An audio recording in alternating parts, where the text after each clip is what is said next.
Hey, Mike here. I just wanted to let you know that you can listen to Dark Poutine early and ad-free on Amazon Music, included with Prime.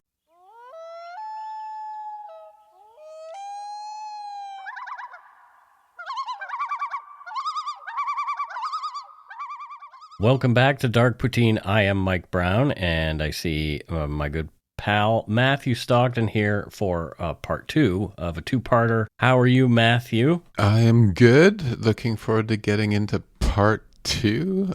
This one particularly annoys me. By this one, you mean this killer particularly annoys you? This whole situation, yes.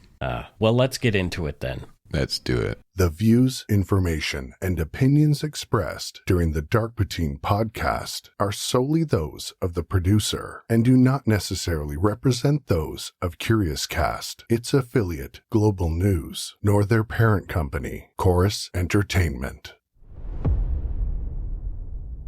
Dark Poutine is not for the faint of heart or squeamish. Listener discretion is strongly advised. We're not experts on the topics we present, nor are we journalists. We're two ordinary Canadian schmucks chatting about crime and the dark side of history. Let's get to it.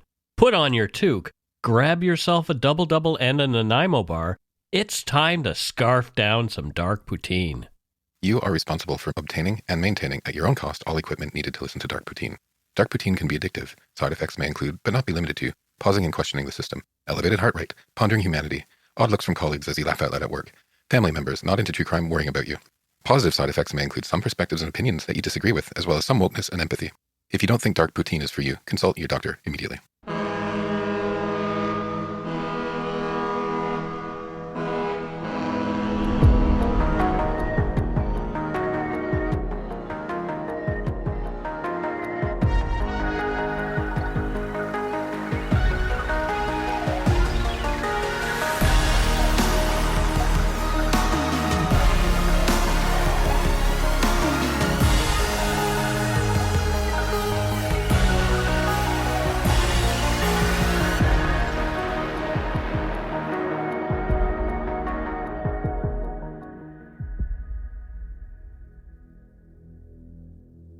In the spring of 2007, Glen Douglas Race's violent odyssey escalated from a regional nightmare in Nova Scotia to an international manhunt that spanned 2 countries and left a trail of devastation in its wake. After the murders of Michael Knott and Trevor Brewster, Glen Race fled Canada, later claiming that he was driven by delusions of a supernatural war against demons and vampires that only he could see. His flight would lead him to yet another murder at a hunting lodge in upstate New York, that of Darcy Manor, 35. He was eventually arrested in Texas after a violent confrontation with U.S. Border Patrol and ultimately faced justice in 2 nations. Psychiatric experts grappled with the question of whether he was a cold-blooded killer or a man so consumed by mental illness that he could no longer distinguish reality from fantasy. Ultimately, justice on either side of the border looked very different. You are listening to Dark Poutine, episode 372, Two Flavors of Justice, Part 2, The Murder of Darcy Manor and the Trials of Glen Race.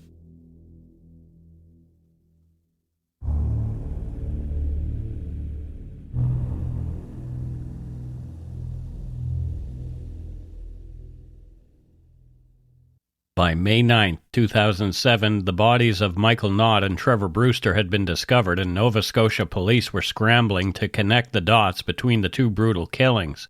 Both men were gay, both had been attacked in secluded areas frequented by the LGBTQ+ community, and both had been killed with a shocking degree of violence. With the forensic evidence, blood spatter in Michael Knott's car, Race's fingerprints on a knife left in the vehicle, and witness accounts of Glen Race's suspicious behavior, the portrait of a killer on the run slowly came into focus. Glen Race, meanwhile, had stolen Trevor Brewster's black Honda Civic, license plate DYS031, and was driving it through New Brunswick. His delusions intensified during this period. He later told psychiatrists he believed he was being pursued by demonic forces and needed to reach Mexico to complete his mission. By the morning of May 9, 2007, Glen Douglas Race had slipped out of Canada under the radar. After abandoning Trevor Brewster's Honda Civic in a wooded stretch of private property in Havelock, Quebec, Race stepped over the border into the United States illegally, never checking in at any port of entry, never alerting anyone of his arrival. His last known act in Canada was one of obsessive concealment, removing the Civic's license plate, scratching off decals, and draping tree branches over the vehicle. He then vanished into the brush, crossing undetected into New York State near the remote farming hamlet of Moores, a place that seldom made the news. These deliberate moves to cover his tracks would play a significant role in his later trials. Just one day later, May 10th, Glen Race was seen walking along the northbound stretch of Drown Road, a rural gravel lane surrounded by trees and farmland. At around 4:30 p.m., Marjorie Rushford, a local woman, stopped to speak to the stranger, an unassuming white man carrying a map and a compass. She asked if he needed help. "I'm just out for a walk," Glen Race replied calmly. Despite his unthreatening manner, the encounter left Rushford unsettled. Something about his demeanor, serene but intense, was unnerving. Just a half hour later, at approximately 5 p.m., Darcy Manor, a 35-year-old husband and father of two, arrived at the hunting lodge located at the northern end of Drown Road. Known for his broad smile and dependability, Darcy was the seasonal caretaker for the Vermont-owned Churubusco Lodge in Clinton County. On this day, he had been asked to prep the outdoor water pump. What he didn't know was that Glen Race had already broken into the empty building, entering through an unlocked window, and was watching his every move. In the moments before Darcy's arrival, Glen Race had discovered Darcy's .44 caliber Ruger hunting rifle and had loaded it. As Darcy worked on the pump outside, Glen Race lifted the rifle, took careful aim through the kitchen window, and pulled the trigger. The bullet struck Darcy in the back, fired from a distance of approximately 33 feet. Though grievously wounded, Darcy did not die immediately. He stumbled and finally collapsed. Glen Race exited the cabin and approached Darcy, coldly taking his keys and wallet from him. Race then opened the shed on the property using Darcy's key. Inside, he found an all-terrain vehicle, ATV. He loaded Darcy onto it and secured him to the ATV's frame with blue sugar tubing, typically used in the collection of maple sap. He drove the ATV down a forest trail about 300 meters from the cabin. When he reached a spot he deemed remote enough, he left Darcy's body still tangled in the tubing. Darcy Manor was dead. Here he is, hiding evidence again. Just like in the first episode after the first two murders, yep. So this is the third time. Glen Race then returned the ATV to the shed, relocked the building, and went back into the lodge. There he calmly returned the shed keys to their proper place and locked the front gate behind him as he left, now driving Darcy Manor's Ford F-250 pickup truck. That evening, concerned that Darcy had not returned, his friends went to check the lodge. Seeing the locked gate, they hopped the fence, but after a quick glance around, they found nothing and left. They didn't yet know that just a short walk away, their friend lay dead on a nearby trail. By 6:36 p.m., Glen Race was already on the move. He drove through Malone, New York, nearly 55 kilometers from the murder scene. From there, he embarked on a frantic multi-state flight across the U.S. Over the next several days, Glen Race took meticulous steps to obscure his trail. On May 11th, somewhere between 6:30 and 10 p.m., he arrived in Dalton, Georgia, over 1,700 kilometers southwest of Malone. There he stole a South Dakota license plate off a parked vehicle and swapped it with the New York plate on Darcy Manor's truck. On May 12th, he stopped in Vinton, Louisiana, and did the same thing, replacing the South Dakota plate with one from Louisiana. The pattern continued on May 13th when he arrived in Sabine Pass, Texas, and stole a Texas license plate, which he installed before driving to a sportsman's warehouse to purchase fuel. By the morning of May 14th, Darcy Manor's truck had a flat tire, and Glen Race failed in his attempt to repair it. He left it abandoned off Jonas Road in Baytown, Texas, on a county flood ditch right-of-way. Before leaving it behind, he removed the registration and inspection stickers, carefully concealing the identity of the truck, and walked away. In the truck bed, police would later recover the stolen license plates from Louisiana, South Dakota, and New York, along with a chilling detail, a white Steak-and-Stein shirt belonging to Trevor Brewster, Glen Race's second Canadian victim. At 10:50 a.m., Glen Race appeared at Valero Truck Stop in Baytown. Store employees described him as calm, quiet, and polite. He bought snacks and a map of Texas, wandering in and out of the store without drawing suspicion. To witnesses, he appeared to be a weary traveler, not a man on the run for 3 murders.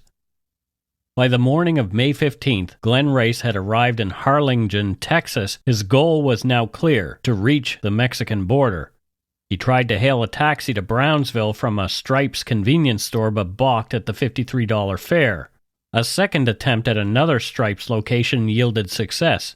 In the cab with Jose Morales, Race explained he was from up north and was going to Mexico. "Where in Mexico?" Morales asked. Race shrugged and said, "I'm not quite sure." Morales later told investigators that Race was, quote, very quiet, calm and normal, and very polite. But his bag was heavy, between 35 and 40 pounds, he estimated. Glen Race was dropped off in Los Indios, Texas, at the Casa de Cambio currency exchange, where he attempted to convert Canadian money into Mexican pesos. When told the exchange rate was unavailable, he sighed and asked, "No exceptions?" The answer was no. He handed over $35 US and received 371 pesos. He walked off toward the Rio Grande River.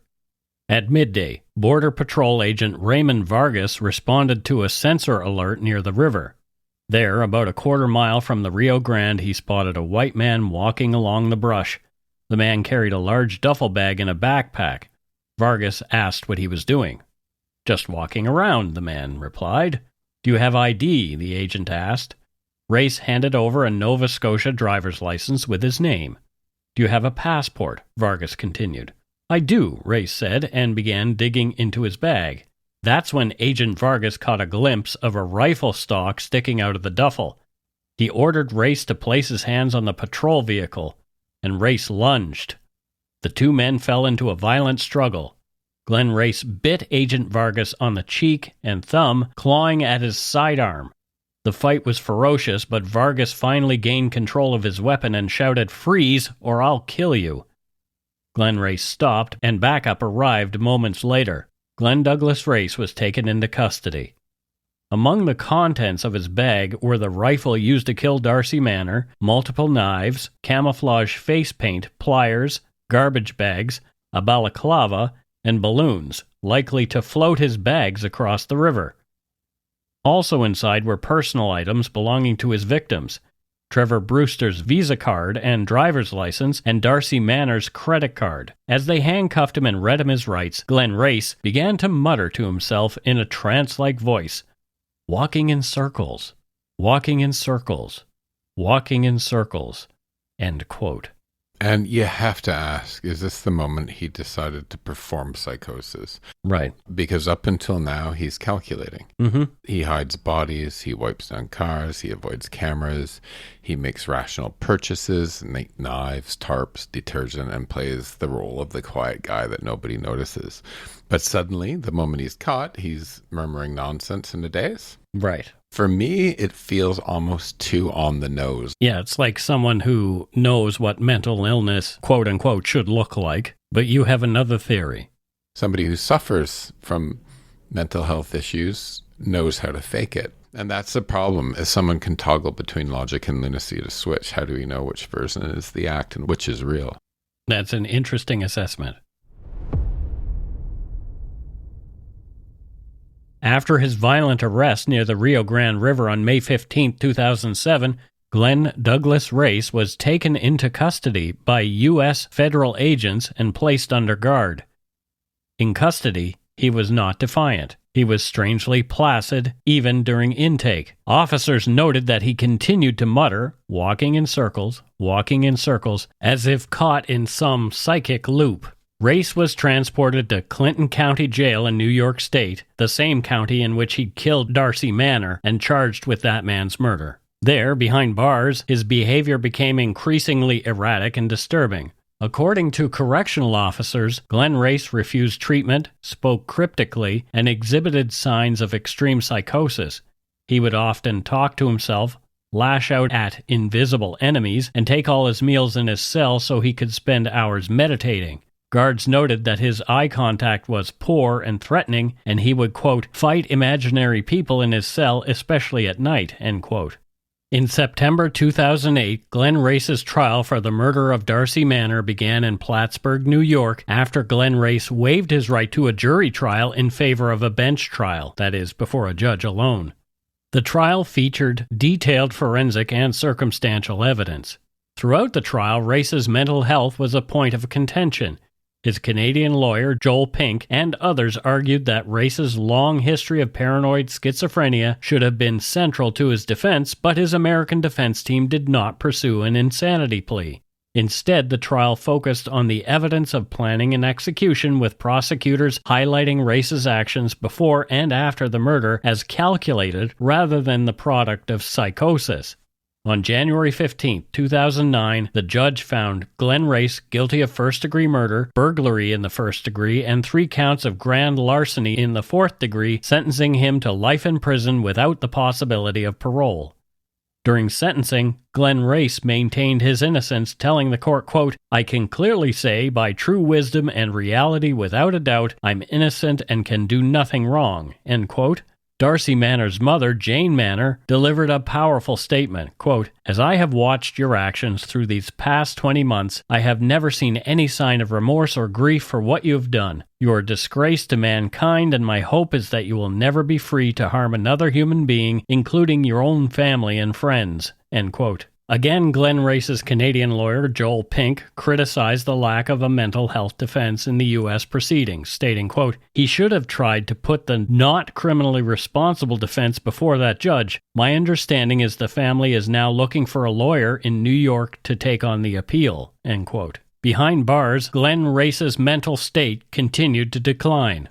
In June 2009, Glen Race was transferred to Downstate Correctional Facility, a maximum security prison in Fishkill, New York, for psychiatric evaluation. Dr. Olden, a psychologist, assessed Race and found that his mental state had sharply deteriorated. The doctor wrote, quote, it is likely that he is unable to think clearly and concentrate effectively due to intrusive ideation. He frequently fails to anticipate the consequences of his actions and his inability to determine the boundaries of appropriate behavior. His reality testing is so impaired that most people with this degree of disturbance often have severe difficulty managing basic psychological aspects of everyday life, end quote. Dr. Olden concluded that Glen Race, quote, exhibited magical thinking and delusional beliefs, end quote, and recommended that he be transferred to a forensic psychiatric facility. Most significantly, Dr. Olden advocated for forced medication, writing that Glen Race's illness left him, quote, incapable of consenting to treatment, end quote. In July 2009, Glen Race was moved to the Central New York Psychiatric Center, CNYPC, where his condition was described as deeply unstable.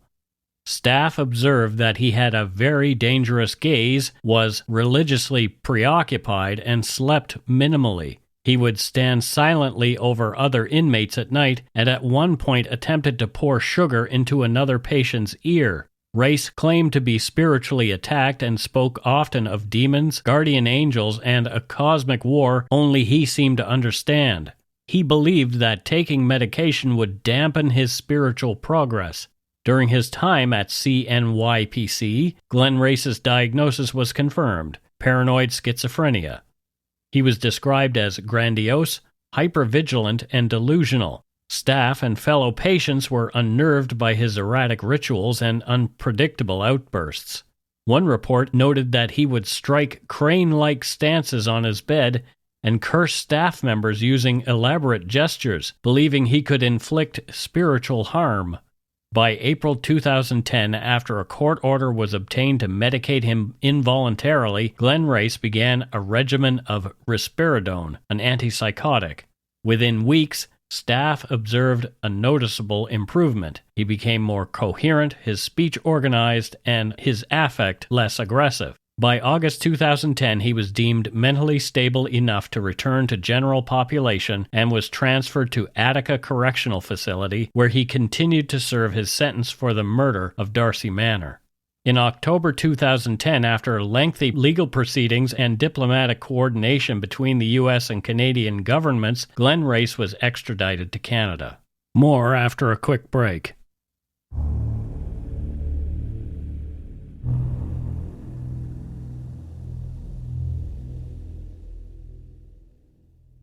And we are back, Matthew. Thoughts so far about this guy? I'm just not buying it. Yeah. I buy that he has mental health problems. Me too. And he has in the past, but I don't buy that they are in full effect to the point where he'd be not criminally responsible because of it at the times that he murdered.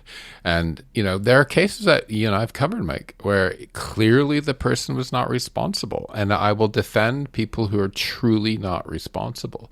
But I'm not a judge, and I'm not a jury, and I'm not a psychiatrist, but I just don't see it here. Well, if we go back to a few of the NCR episodes that we've covered, those ones I have felt comfortable saying, yeah, that guy was not criminally responsible. It was clear cut, right? Right. Like Jeffrey Robert Arnberg, who killed Brian Smith in Ottawa outside a radio station on August 1st, 1995. That guy, he was not well. He was just not well. Mm-hmm. He was found not criminally responsible because he was unwell. And Vince Lee, who killed Tim McLean on the bus, that guy clearly unwell. Clearly. Not so clear here. I'm just going to play the role of I'm only a member of the public, but I'm not buying it. With Glen Race back on Canadian soil in the fall of 2010, the next chapter in this grim saga began, in the courts and the Psychiatric Hospital of Nova Scotia. The Crown charged Glen Douglas Race with 2 counts of first-degree murder for the killings of Michael Knott and Trevor Brewster, both of whom suffered gruesome targeted attacks in the early days of May 2007. This would be anything but a conventional trial. Race's long-documented history of schizophrenia and delusional thinking paired with his behavior both before and after the killings made it clear that the proceedings would hinge on Section 16 of the Criminal Code, the, quote, not criminally responsible by reason of mental disorder, NCRMD defense. Under Canadian law, a person found NCR is not convicted in the traditional sense. Instead, the law recognizes that the accused, due to a mental disorder, was incapable of appreciating the nature or wrongness of their actions. In the words of Dr. Olden, written years earlier during Glen Race's confinement in New York, quote, he is the type of individual who makes decisions based on what he thinks rather than how he feels, and what he thinks is almost never grounded in reality, end quote. In November 2013, a hearing was convened at the Nova Scotia Supreme Court to assess Glen Race's criminal responsibility. At the center of this hearing was a comprehensive 30-page agreed statement of facts jointly submitted by the Crown and Defense, from which I've drawn much of the story in these 2 episodes. The document outlines in chilling clinical detail the timeline of Race's killings, his flight, his mental health history, and his psychotic episodes dating back more than a decade. The facts were not in dispute. Glen Race had murdered Michael Knott, a quiet former Navy cook and father of 2, and Trevor Brewster, a beloved restaurant manager and gardener, with knives in ritualistic, disordered attacks. He had mutilated them, staged their bodies, and fled the province using their vehicles. He had then crossed into the U.S. and killed Darcy Manor, a father and a handyman, with a rifle shot to the back. The Crown's position was straightforward, but firm. Glen Race had intentionally killed 2 men in a calculated and deliberate manner. He had brought knives, stalked and selected his victims, and disposed of their bodies in remote areas.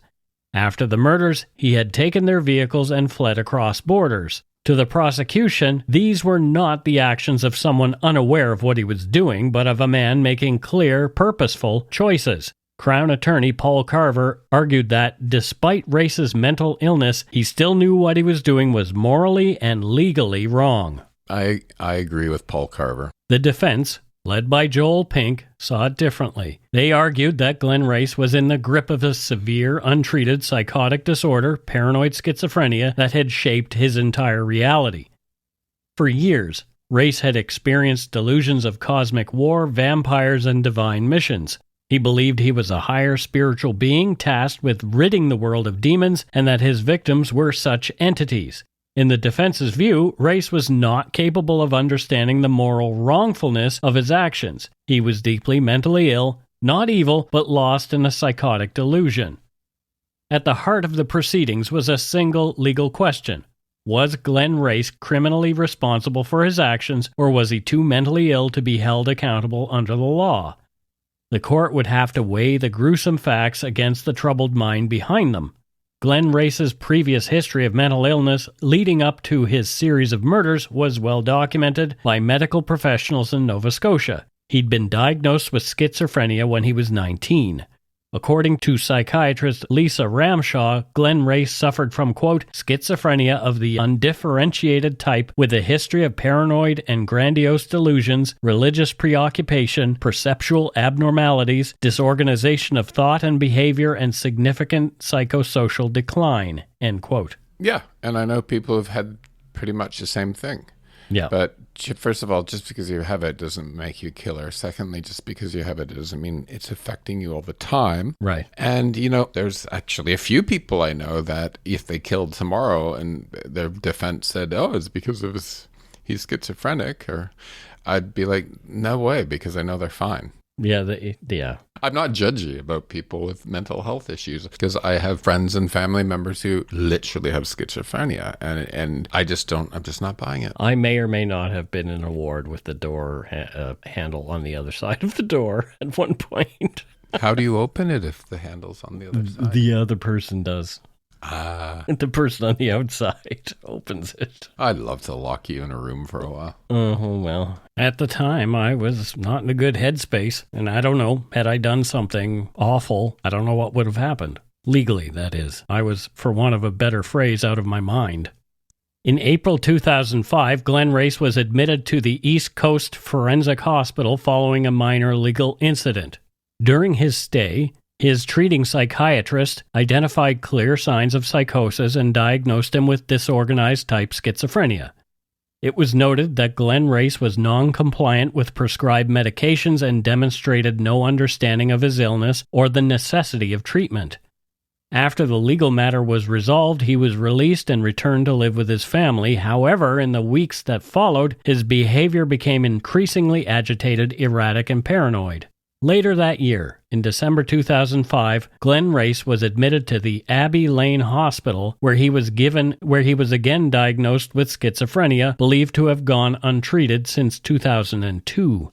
When medical staff encouraged him to accept treatment, Glen Race responded with anger and destructive outbursts. Within a week, he left the hospital against medical advice and traveled to Montreal, continuing his pattern of instability and refusal of care. From court documents, quote, in early 2006, Mr. Race was brought to the Nova Scotia hospital by police as a result of increasingly bizarre behavior. Notwithstanding antipsychotic medication treatments, his behavior did not change. Over the next few months, the following observations were noted.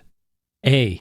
He used garlic to absorb negative energy. He consumed it, placed it around his room, and was suspected of leaving it in the room of another patient. B. He drew pentagrams and hung them in his room. C. He spoke about being spiritually raped by the hospital daily.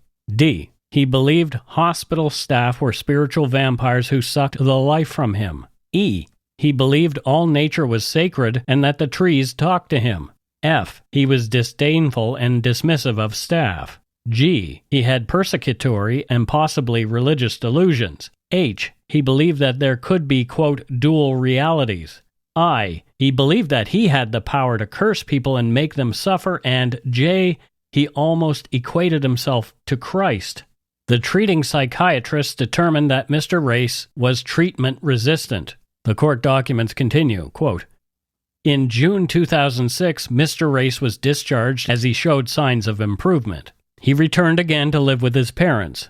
Those signs of improvement began to recede, and between January and May of 2007, his parents observed their son engage in the following behavior. A. Spreading salt on the driveway and around the house, apparently to ward off demons and vampires. B. He bathed in salt. C. He would not allow anyone to be in the kitchen while he prepared his food. D. He cooked rice and left it outside to, quote, feed the spirits. E. He frequently meditated while holding a knife. F. He frequently held his breath, which he stated was his way of fighting demons. G. He took apples back to the trees because they were, quote, hungry. H. He claimed he could talk to the trees. I. He was in and out of the house at all hours of the day and night carrying a knife. And J. He told his mother he had the power to forgive sin, but he would never forgive sin. After his arrest in Texas, Glen Race had told Dr. Stephen Hucker, a forensic psychiatrist, quote, "In April I get the call from heaven to attack the demons themselves. I'm led by many angels and other spiritual entities. I'm living with this strange day-to-day world, called by angels. I got sent to Halifax to wage war on these demons. I go out as a tool in the hand of God. I've died myself and living in half-self of spirit. Psychosis is a better part," end quote. After observing Glen Race and going over his patient history, Dr. Hucker wrote, quote, "He would have been able to appreciate the nature and quality of his acts in the sense that he would have known that stabbing, bludgeoning, or shooting another human being would be likely to cause serious injury and possibly death. In my opinion, therefore, he would have been able to perceive the consequences, impact, and results of his physical actions." Rucker's report continues. Though intellectually able to understand the wrongness of killing another person, this knowledge was overridden by the overwhelming effects of his illness-based symptoms. He believed himself to be instructed by supernatural entities and that he had to rid the demons in order to save the world. Mr. Glen Race would have had the general capacity to distinguish right from wrong, though he himself did not, at the requisite time, believe he was doing wrong. However, in my opinion, because of his mental disorder, he was not able to apply that knowledge in a rational way, end quote. As I wrote this, I started to feel a little uncomfortable, and I thought, I've heard this story before. There's a movie from 2001, directed by and starring Bill Paxton, called Frailty. The IMDb description of the movie is very familiar. Quote, "A mysterious man arrives at the offices of an FBI agent and recounts his childhood, how his religious fanatic father received visions telling him to destroy people who were in fact demons." I wonder if Glen Race saw that film. Just a question.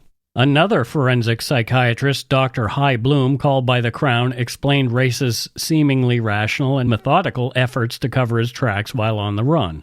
Dr. Bloom explained that some people might think Glen Race was acting rationally because he often showed he understood what was going on around him, especially when it came to avoiding getting caught. He made choices that suggested he knew how to stay ahead of the police, such as switching license plates or hiding evidence. But Dr. Bloom also pointed out that this kind of awareness doesn't mean Race wasn't seriously mentally ill. Even people with severe psychosis like Race can still, especially if they're very intelligent, manage to balance two competing versions of reality at the same time. One is the inner world shaped by their delusions, which controls most of their decisions. The other is the real world, which they might still recognize enough to navigate basic things, such as staying safe or avoiding arrest. To help explain this, Dr. Bloom used a computer analogy. He said it's like having multiple windows open on a computer. Race was primarily operating in the main window, his psychotic and delusional world, but there were other windows open in the background. He might not have paid much attention to those, but they were still running, and sometimes he interacted with them just enough to function in the real world. Yeah, this is one person's opinion, and I think it's a bit too nuanced of a way of thinking when it comes to the murders of 3 people. Yeah. It's just to splice it this way, splice it that way, splice. Yeah, that's one way of looking at it. Anyway, Glen Race was found not criminally responsible for the killings of Michael Knott and Trevor Brewster due to mental illness under Section 16 of the Criminal Code of Canada. He remains under the jurisdiction of the Nova Scotia Review Board, which periodically assesses whether he poses a continued risk to public safety. The decision, though grounded in law and supported by psychiatric experts, divided public opinion. For many, it was difficult to reconcile the legal decision with the horrific facts of the case. How could someone who stalked, killed, and then fled with the stolen cars of 2 victims who crossed international borders and murdered again be found not responsible for his actions? For victims' families and many Canadians, the NCR designation felt too close to an acquittal. Though Race was confined to a secure psychiatric facility, not a prison, some feared he might one day be released. The idea that someone could kill and not be punished in the traditional sense struck a nerve. It raised uncomfortable questions about justice, accountability, and how society treats the mentally ill who commit violent acts. The contrast became even starker when Glen Race's path through the American justice system was considered. After murdering Darcy Manor in New York, Glen was arrested and charged in the U.S., where NCR-style defenses are much harder to pursue successfully. He was found guilty and sentenced to life in prison without the possibility of parole. There was no lengthy debate about his delusions or capacity. There was prison, not a hospital. Punishment, not treatment. And yes, in a perfect world, justice should be more than vengeance. And I don't want to live in a culture that only knows how to punish. I don't. But I also don't think that this is the case to hang our hat on as proof that one system is more humane or more enlightened than the other. Right. Because this one isn't clear. For me, this isn't a straightforward example of mental illness leading to violence beyond comprehension. This is a man who made plans, cleaned up, dodged detection, crossed borders, and then slipped into psychosis, quote unquote, the moment he was in cuffs. Yeah. So I'm not convinced that this is about rehabilitation versus retribution and the way the societies do it differently. But I do think that it's about a system up here in Canada that couldn't perhaps see the whole picture. And to me, it kind of shows that how sometimes when we don't want to be a culture of vengeance, and we don't, but it can put us at risk of being too soft sometimes. It's a balance, and that's what law is. But I just keep going back to these 3 victims, and I keep going back to their families, and I keep going back to the brutality of it and the fact that he was hiding and trying to evade detection. And I don't think they got their money's worth. And this is why we're doing this particular show. It makes me think. So, in the U.S., Glen Race was labeled a killer. In Canada, he was labeled sick. These twin outcomes, psychiatric confinement in one country, a life sentence in another, highlight a profound difference in how each nation understands justice. Canada emphasizes rehabilitation and mental health, even in the face of terrible violence. The U.S. system seems to lean more toward retribution and incarceration, with less room for nuance in cases involving mental illness. Both approaches are deeply rooted in national values and public attitudes, but they also produce very different kinds of closure for victims and families. For the loved ones of Michael Knott, Trevor Brewster, and Darcy Manor, justice may have felt fragmented. The same man received 2 vastly different responses for the same pattern of crimes. Some found comfort in the idea that Glen Race was finally receiving the psychiatric treatment he had long needed. Others saw only a dangerous man who escaped full punishment through a legal technicality. One relative of Trevor Brewster was quoted in the media asking, quote, "He may be sick, but does that mean he should never face justice for what he did to Trevor? What about our pain?" End quote. Race was held at the East Coast Forensic Hospital under the supervision of the Nova Scotia Review Board, a body that annually reviews the status of NCR individuals to determine whether they continue to pose a risk to the public. Over time, Race's behavior stabilized under strict medication compliance. According to hospital staff, he remained polite but distant, often refusing to engage in therapeutic programs or socialization. His affect was constantly flat, his mood subdued. The man who once cursed nurses and drew pentagrams on his bedroom walls now spent most of his days in his room, staring out the window or reading quietly. The review board reports continue to indicate that while Race has achieved some measure of clinical stability, he remains a high risk for future violence if untreated. He has never been released to the public. As of the most recent hearings, Glen Race remains housed in a secure wing of the hospital under surveillance and medical management. The murders Glen Race committed left permanent scars on the communities they touched. In Halifax, Michael Knott's family struggled to cope with the loss of a loving father. His daughter Jennifer, who had tried desperately to reach him by text on the night of his murder, later said, quote, "I kept thinking he'd walk through the door like he always did. I never thought a stranger could take him from us like that. I didn't even know someone like Glen Race could exist." End quote. Trevor Brewster's disappearance shocked the local LGBTQ+ community. He had been open about his identity and comfortable in his routine. His friend, Stephanie Brogel, who waited for him to visit her after work that night, told reporters, quote, "He never came. I still look out the window at night sometimes, half expecting his car, and then I remember what they found under the wharf."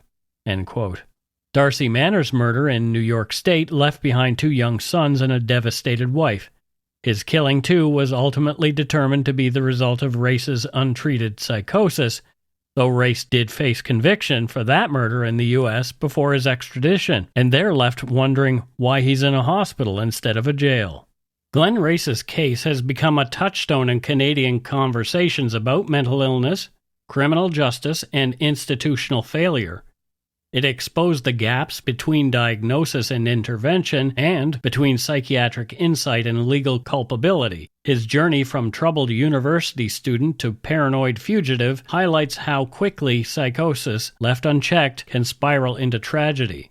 Michael's daughter, Jennifer, has expressed frustration with the legal proceedings and NCR findings, as well as the attention given to Glen Race's mental illness, feeling that the focus on the perpetrator has overshadowed the suffering of the victims' families. Quote, "They are putting him in the spotlight, saying he is a good person and that the government didn't help him with his mental illness," she told Saltwire. "He knew exactly what he was doing." End quote.